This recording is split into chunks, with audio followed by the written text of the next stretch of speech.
Today, I have a weird one for you. This takes place at the 29 Palms military base in San Bernardino County, California.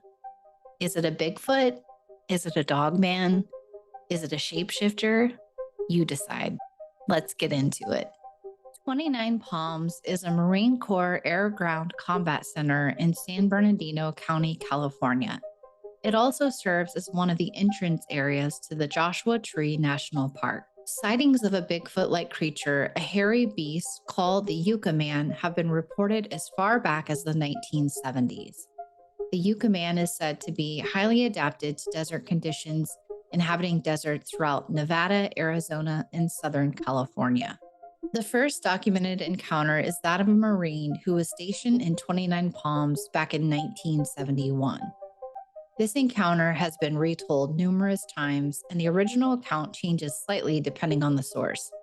But the gist of the story is that a Marine guard on duty was found the morning after his shift unconscious with his military-issued rifle bent in half.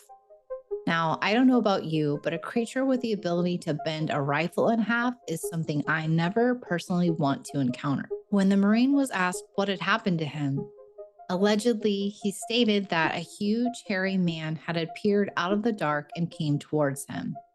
Naturally, the Marine lifted his rifle and ordered the figure to stop, but it took the rifle from him and bent the weapon in half. Now, what happened next, the story does not detail, but a famous occult museum says that the Marine was then allegedly knocked unconscious.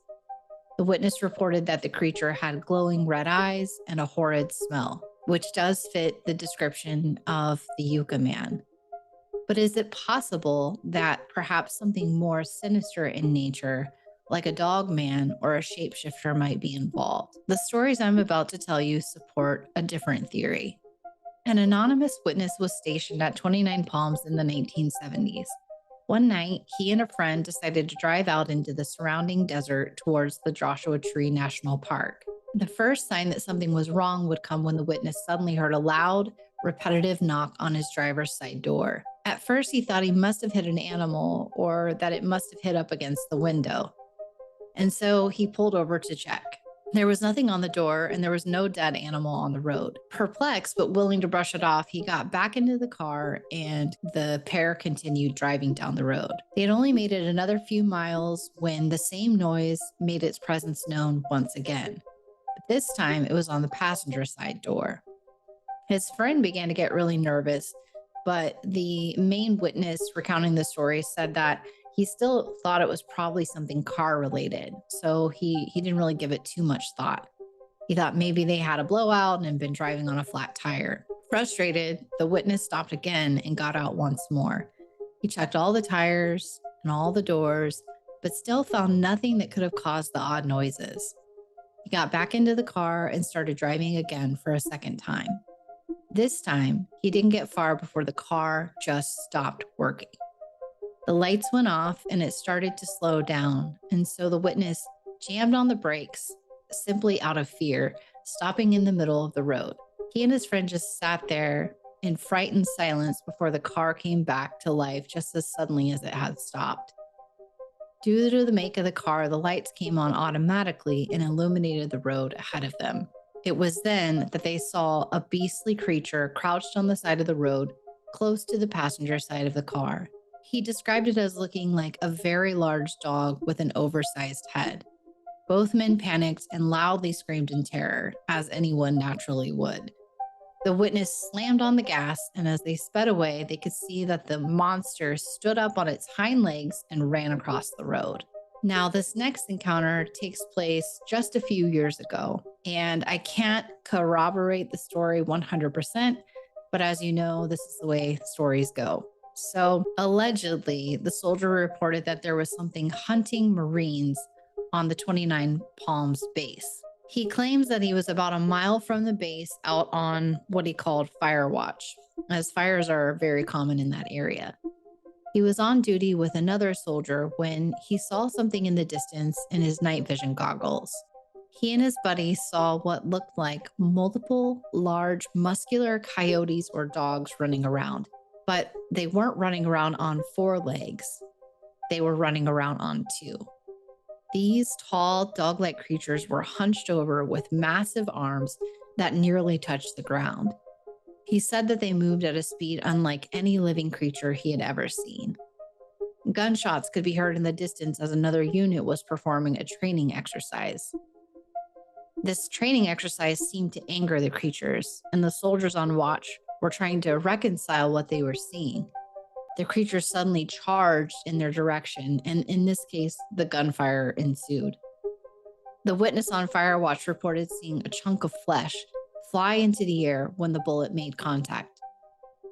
Through his goggles, he could see a group of soldiers in a military vehicle approaching the creatures.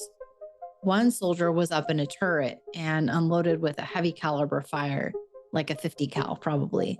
But the rain of bullets did not slow the creatures down. It only made things worse.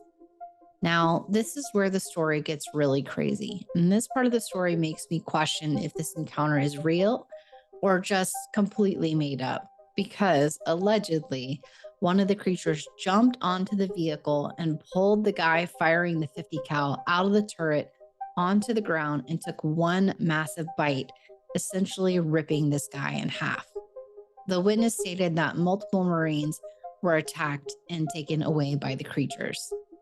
The onslaught continued, and the witness reported multiple casualties, with helicopters and search teams involved in the aftermath. The witness goes as far as to say that one of the teams involved in the aftermath were wearing gear that was not identifiable. They were wearing all black with no name tags, ranks, etc. In the debriefing, the soldier claimed that superior officers questioned them about the incident and then proceeded to threaten them into silence using very personal information about their families, names, locations, and private details about their life that no one should know in order to keep them silent. And the incident was completely covered up. Again, this could be totally made up, but there have been multiple encounters with strange creatures in that area. I thought it was at least worth discussing on the channel, and even more so because one corroborative account that I found actually popped up on a Facebook group that I followed. A very recent witness encounter from a soldier who was going through training at 29 Palms military base reported to a family member that what he thought he saw was a Dogman or a shapeshifting creature, and this was seen on his night vision goggles during a training exercise.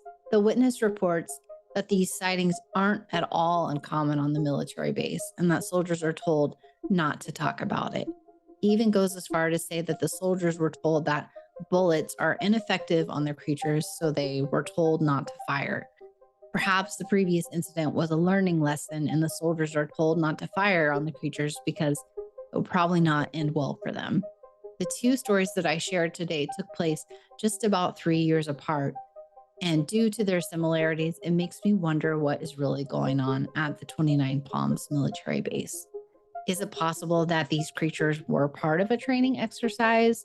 Is it possible that these creatures were, in fact, something created by the military, and the whole incident with the deaths were simply covered up, and that there was a made-up story? Again, it is difficult to corroborate these things, but if there is truly some secret program, or, if these creatures were actually created by the military, it would make sense as to why they would keep it quiet and keep it covered up.